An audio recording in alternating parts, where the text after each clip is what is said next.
ನಮಸ್ಕಾರ. ನಾನು ಜಲ್ಲಿ ಆಂಜನೇಯ ನೀರ್ಮಾನ್ವಿ, ಕರ್ನಾಟಕ ರಾಜ್ಯ ಬೇಡರ ಸಮಿತಿ ಬೆಂಗಳೂರು ಗ್ರಾಮ ಘಟಕ ನೀರ್ಮಾನ್ವಿ. ದಿನಾಂಕ 7/10/2025 ಶಾಸಕರಾದಂಥ ಜಗದೀಶ್ ಗುಡುಗುಂಟಿಯವರು ಜಮಖಂಡಿಯಲ್ಲಿ ಮಹರ್ಷಿ ವಾಲ್ಮೀಕಿ ಅವರ ಬಗ್ಗೆ ಅವಹೇಳನಕಾರಿ ಹೇಳಿಕೆ ಹೇಳಿದ್ದಾರೆ. ಅದಕ್ಕಾಗಿ ಮಾನ್ಯ ಶಾಸಕರು ಆದಷ್ಟು ಬೇಗನೆ ಸಮುದಾಯದ ಮುಂದೆ ಬಂದು ಮಾಧ್ಯಮದ ಮೂಲಕ ಕ್ಷಮಾಪಣೆ ಕೇಳಬೇಕು. ಕೇಳದೇ ಹೋದರೆ ಅವರ ಮನೆ ಮುಂದೆ ನಮ್ಮ ಬೇಡರ ಸಮಿತಿ ಕಡೆಯಿಂದ ಧರಣಿ ಕೊಡಲಾಗುವುದು. ಶಾಸಕರಿಗೆ ನನಗನ್ನಿಸಿದ ಮಟ್ಟಿಗೆ ಬುದ್ಧಿಭ್ರಮಣೆ ಆಗಿದೆ. ಇದಕ್ಕೂ ಮುಂಚೆ ಅಲ್ಲಿರ್ತಕ್ಕಂಥ ಯುವ ಕೂಡ ನಮ್ಮ ಮಹರ್ಷಿಯವರ ಬಗ್ಗೆ ಕೂಡ ಕೆಟ್ಟದಾಗಿ ಭಾಷಣ ಮಾಡಿದ್ದರು.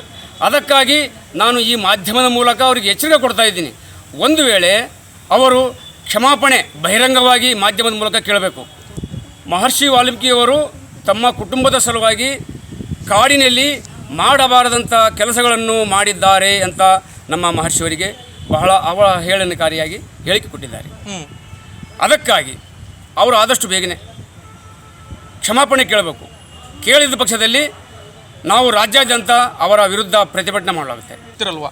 ಅವರು ಮಾತಿನ ಭರಾಟೆಯಲ್ಲಿ ತಮ್ಮ ಸಮುದಾಯನೂ ಕೂಡ ಏನಾದರೂ ಅನ್ಬೋದು. ಯಾಕಂದರೆ ನಮ್ಮ ಸಮುದಾಯದ ನಮ್ಮ ಸಚಿವರು ಶಾಸಕರು ಅವ್ರನ್ನೇನು ಕೇಳ್ತಾ ಇಲ್ಲ. ಹಾಗಾಗಿ ನಮ್ಮ ವಾಲ್ಮೀಕಿ ಬಗ್ಗೆ ತಮಗೆ ಮನ ಬಂದಂತೆ ಮಾತನಾಡುತ್ತಿದ್ದ. ನಮ್ಮ ಸಂಘ ಸಂಸ್ಥೆಗಳು ಹೇಗಾಗಿಬಿಟ್ಟಿದೆ ಅಂದರೆ ಎಲ್ಲರೂ ಮನೆಯಲ್ಲಿ ಆರಾಮಾಗಿ ಮಲಗಿಬಿಟ್ಟಿದ್ದಾರೆ. ಯಾಕಂದರೆ ಅವರಿಗೆ ಆದರೆ ಮಾತ್ರ ತೊಂದರೆ ಆಗುತ್ತೆ. ಯಾಕಂದರೆ ನಮ್ಮ ಸಮುದಾಯದ ಮಹರ್ಷಿ ರಾಮಾಯಣ ಕೊಟ್ಟಂಥ ಮುನಿಯವರಿಗೆ ಈ ಥರ ಅವಹೇಳನಕಾರಿ ಹೇಳಿಕೆ ಕೊಟ್ಟಿದ್ದಾರೆ. ನಮ್ಮ ಸಮುದಾಯದರು ಕೂಡ ಎಚ್ಚೆತ್ತುಕೊಳ್ಳಬೇಕು. ಇನ್ನು ಮುಂದೆ ಆದರೂ ಕೂಡ ಎಚ್ಚೆತ್ತುಕೊಂಡು ಅವರ ಬಗ್ಗೆ ನಾವೊಂದು ಧರಣಿ ಮಾಡೋಕ್ಕೆ ಸಿದ್ಧವಾಗಿದ್ದೇವೆ.